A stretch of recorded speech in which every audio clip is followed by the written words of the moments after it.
নমস্কার বন্ধুরা, শ্রাবণীর পঞ্চব্যঞ্জনে আপনাদের সকলকে জানাই স্বাগত। আশা করি আপনারা সকলেই ভালো আছেন, সুস্থ আছেন। আমি অনেক দিন পর আপনাদের সামনে আবারও একটা রেসিপি নিয়ে চলে এসেছি। এতদিন আমার শরীরটা খুবই খারাপ ছিল, যার জন্য আমার আসতে খুব দেরি হয়ে গেল।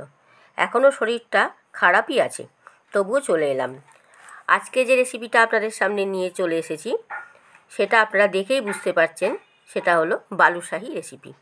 বালুশাহী বাইরে থেকে একদম খাস্তা আর ভেতরে রসে চুপচুপে কিভাবে বানানো যায় সেই পদ্ধতিটাই আপনাদের সঙ্গে শেয়ার করেছি। সম্পূর্ণ ভিডিওটা দেখলেই আপনারা বুঝতে পারবেন। চলুন তাহলে রেসিপিটা শুরু করি। বালুশাহী বানানোর জন্য এখানে 400 গ্রাম ময়দা নিয়ে নিয়েছি। এর মধ্যে দিয়ে দিচ্ছি অল্প সামান্য নুন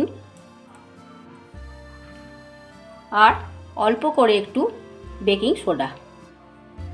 এই দুটো উপকরণ দিয়ে ময়দার সঙ্গে ভালো করে মিশিয়ে নিচ্ছি। এইবার এর মধ্যে দিয়ে দিচ্ছি 3 টেবিল চামচ পরিমাণে ঘি আর দিয়ে দিচ্ছি 2 টেবিল চামচ পরিমাণে সাদা তেল।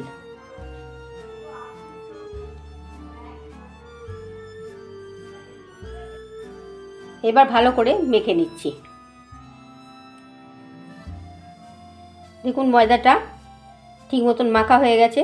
এই দেখুন, মুঠো করছি, মুঠোর মধ্যে চলে আসছে, আবার ফেলে দিচ্ছি, ভাঙছে না মুঠোটা। এই রকমভাবে ময়দাটা মাখতে হবে। এইবার অল্প অল্প করে জল দেবো আর একটা টাইট ডো তৈরি করে দেবো। বেশি জোরে জোরে মাখলে হবে না, খুব হালকা হাতে এটাকে মাখতে হবে।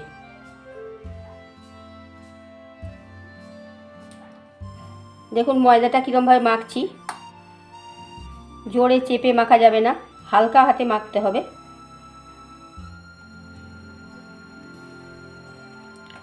দেখুন ডোটা তৈরি হয়ে গেছে। এই দেখুন ঠিক এই রকম হবে, একটু জালি জালি মতন হবে।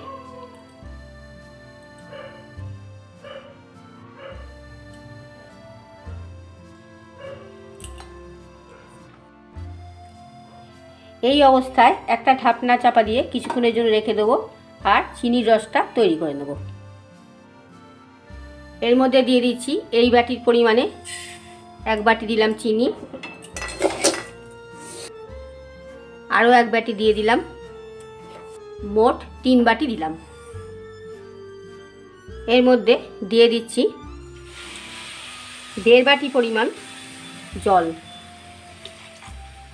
ধরুন 400 গ্রাম চিনি আর তার অর্ধেক জল। চিনির শিরাটাকে একদম লো ফ্লেমে তৈরি করে নিচ্ছি। দেখুন চিনি সব গলে গেছে। রসটা কিন্তু 1 তার 2 তার এসব কিছুই করতে হবে না, শুধু একটু চটচটে করতে হবে, তাহলেই রসটা তৈরি হয়ে যাবে। দেখি রসটা তৈরি হলো কি না। হ্যাঁ, চটচটে মতন হয়ে গেছে রসটা।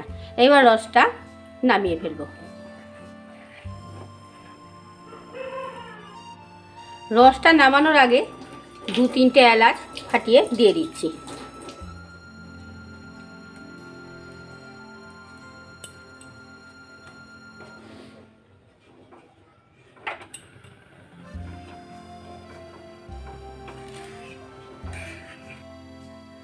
এবার ঢাকনাটা খুলে দিলাম।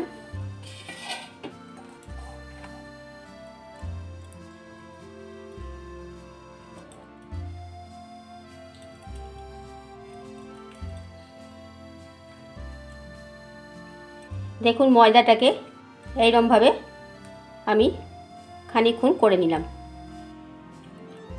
দেখুন বন্ধুরা, এরম সাইজের একটা লেচি কেটে নিয়েছি। এইটাকে আমি বাঁ দিকে ঘোরাবো, ডান দিকে নয়, বাঁ দিকে। অ্যান্টি ক্লকওয়াইজ ঘোরাতে হবে এটাকে।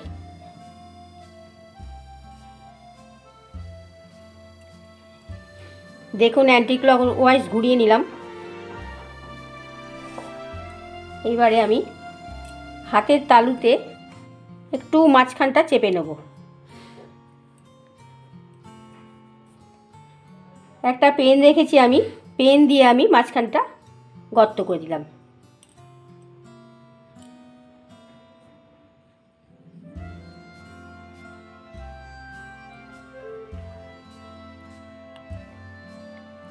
এইভাবে আমি একটা করে নিলাম। এইভাবে আরও একটা করে আপনাদের দেখাচ্ছি।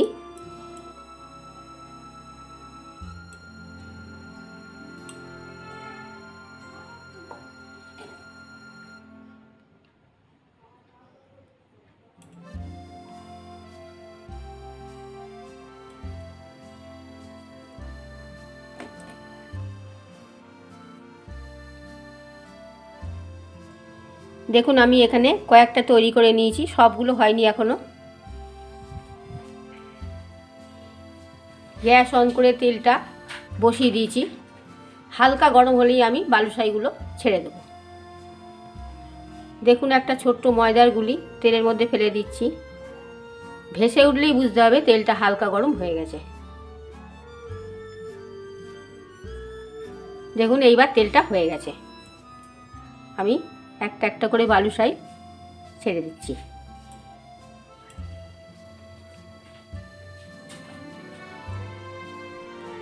দেখুন একদম লো ফ্লেমে ভাজা হচ্ছে, আস্তে আস্তে ভাজাটা হচ্ছে। যখন একদম ভাজা হয়ে যাবে, একদম ভাজা বলতে গোল্ডেন কালার আসবে, উল্টে পাল্টে দিয়ে তখনই নামিয়ে নিতে হবে। ফুলে উঠবে, ভাজা আস্তে আস্তে ভাজা হবে আর ফুলে উঠতে থাকবে। এই সময় এর মধ্যে কোনো রকম খুন্তি বা চামচ ব্যবহার করা চলবে না। এটা যখন ভেসে উঠবে তখনই চামচ দিয়ে উল্টে পাল্টে দেব। দেখুন কতটা ফুলে উঠেছে। এইবার একটা একটা করে উল্টে দেব।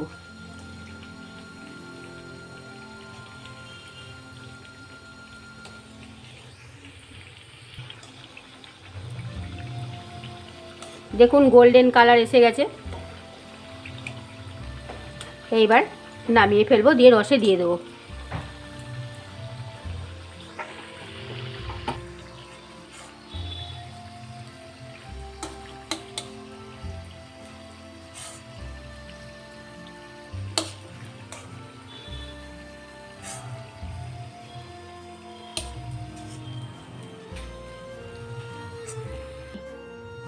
দেখুন রসটা ঠান্ডা হয়ে গেছিল, আমি হালকা করে আবার গরম করে নিয়েছি। রসটা হালকা গরম থাকবে, তার মধ্যেই গরম গরম ভেজে বালুশাহিগুলো দিয়ে দিতে হবে। দেখুন কীরকম হচ্ছে। এবার আমি একটু একটু রস এর মধ্যে তুলে দেব। এইভাবে 2-3 মিনিট রস আমি এর মধ্যে তুলে দেব। দেওয়ার পরে আবার উল্টে দিয়ে ওই একইভাবে 2-3 মিনিট রস দিতে থাকবো।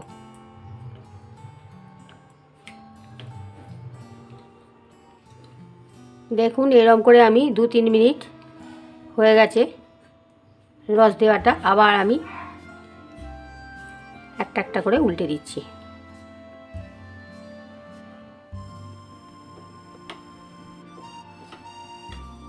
এবার ওইরকমভাবে আবারও রস দিতে থাকবো 2-3 মিনিট।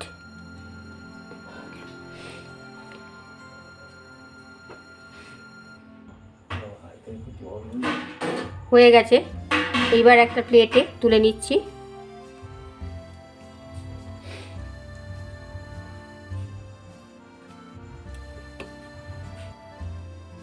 তেলটা ঠান্ডা হয়ে গেছিল, আবারও হালকা গরম করে নিয়েছি। এবার একটা একটা করে বালুশাহি আবার ছেড়ে দিচ্ছি।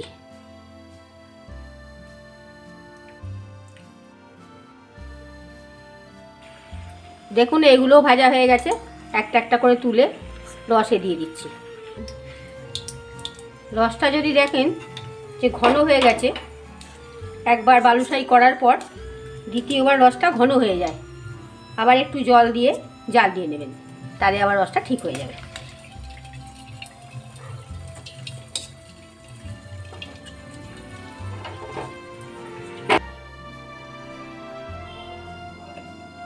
বালুশাহিগুলো একটা প্লেটে আমি সার্ভ করে নিচ্ছি। এইভাবে বালুশাহি আপনারা বাড়িতে বানিয়ে করে খেয়ে দেখবেন। যদি ভালো লাগে লাইক কমেন্ট শেয়ার করতে ভুলবেন না। আমার এই চ্যানেলটা সাবস্ক্রাইব করবেন, আপনাদের কাছে অনুরোধ রইল। আর পাশে থাকা বেল আইকনটা ক্লিক করবেন যাতে সমস্ত রকম রান্নার নোটিফিকেশন আপনাদের কাছে পৌঁছে যায়। বন্ধুরা, কি সুন্দর হয়েছে, কি সুন্দর পেঁচালো হয়েছে। আমি একটা ভেঙে আপনাদের দেখাই। দেখুন কীরকম খাস্তা হয়েছে, এই দেখুন কীরকম রস ঢুকেছে ভেতরে।